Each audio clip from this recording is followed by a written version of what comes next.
ভাই কাম্বা, একটা মজা করবি? কি মজা রে হাম্বা? দেখ ভাই, আমার ইচ্ছে যে একটা বিয়ে লাগিয়ে দি। কার বিয়ে রে ভাই?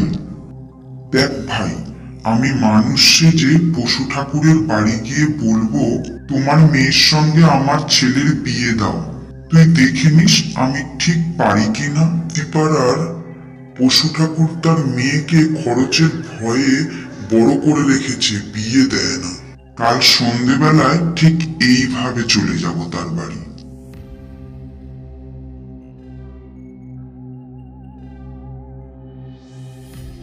মশাই, আপনার মেয়েটিকে আমার পুত্রবধূ করার বড় ইচ্ছে। দেখুন মশাই, আমি বড় গরিব, সেই জন্যই এতদিন মেয়ের বিয়ে দিতে পারিনি। আপনি যদি দয়া করে আমার কন্যাটিকে আপনার পুত্রবধূ করে নেন, তাহলে গরিব বামুনটা বেঁচে যায়। সে কি বেআই? তার জন্য আপনি কিছু ভাববেন না, আপনাকে এক পয়সাও খরচ করতে হবে না।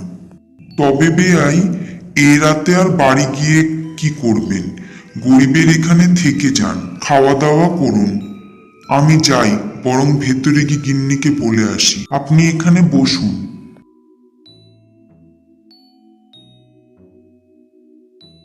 তাহলে আমরা দুজন চলুন বিয়ের দিনটা ঠিক করে ফেলি। কালকেই তো একটা বিয়ের দিন আছে, কালকেই তাহলে বিয়ে দিয়ে দেওয়া যাক। আমি নিজে ছেলে নিয়ে আসব, কোনো বরযাত্রী আর অন্য কেউ সঙ্গে আসবে না। বাবা বাবা, আপনি তো আমার মনের মতো কথা বললেন, আমিও কাউকে বলবো না। ঠিক আছে, আজ তবে চলি। তাহলে কালকে বিয়ের জোগাড় সব আপনি করে রাখবেন। ওরে কাম্বা, বড় মজা। এনে এখন আর এই নিরস ঠ্যাংটা চিবিয়ে পেট ভরাস নে। তোর বিয়ের সব জোগাড় করে এসেছি। কি রকম শুনি? সে বড় মজার বিয়ে রে, বড় মজার।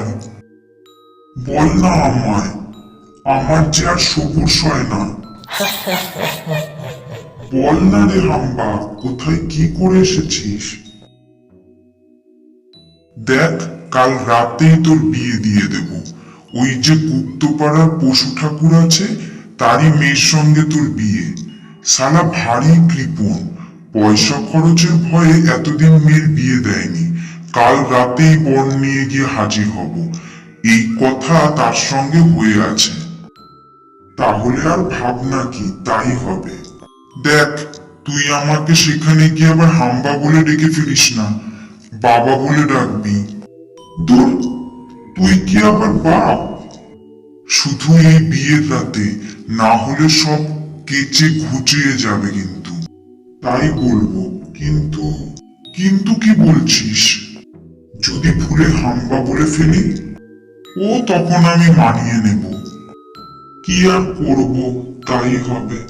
কথায় বলে মামাকে বাবা বলা। রে, আমাকে বসে যে কেমন লাগছে বল। ও, হেব্বি দিয়েছিস। চল চল তাড়াতাড়ি চল, আর সময় নষ্ট করে লাভ নেই। ওখানে তাড়াতাড়ি গিয়ে আবার ফেরত আসতে হবে তাড়াতাড়ি, সূর্য ওঠার আগে। না হলে যে আমাদের আসল রূপ বেরিয়ে আসবে। এই যো, কথা মতো আমি কিন্তু বর নিয়ে এসে হাজির। আপনার সব রেডি তো? হ্যাঁ, আমিও তো সব জোগাড় করে ফেলেছি। পাড়া প্রতিবেশীর কাউকেই জানাইনি, তাই শাক বাজানো উলু দেওয়াও যাবে না, তাহলে তো সব জেনে যাবে।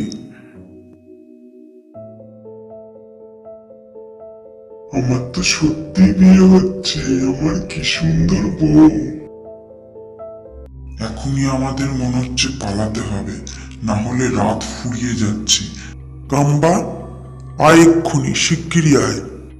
আমি কোথাও যাব না, তুই যা। শিগগিরই চল চল বলছি, আমাদের এক্ষুনি এখান থেকে চলে যেতে হবে।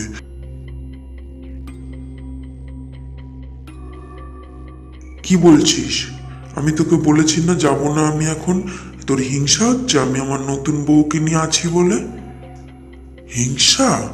তুই আমাকে এত বড় কথা বললি? আমাকে বলবি? আমাকে?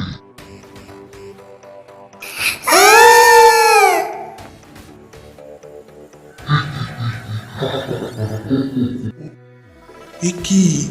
এ তো দেখছি ভূত। পালা পালা এখান থেকে। ওরা এখনো অজ্ঞান হয়ে পড়ে আছে, ওদের চোখে মুখে জল দিতে হবে। কি হয়েছিল ঠাকুর মশাই? আর বলো না, পরশুদিন একজন এসে আমাকে বলল, লোককে ঠকিয়ে যারা খায় তাদের পরিণাম এই হয়। যাক, প্রাণে বেঁচে সব আছে, এই অনেক। তোমাদের বাপ ঠাকুরদার পুণ্য বলে তাই ঢের।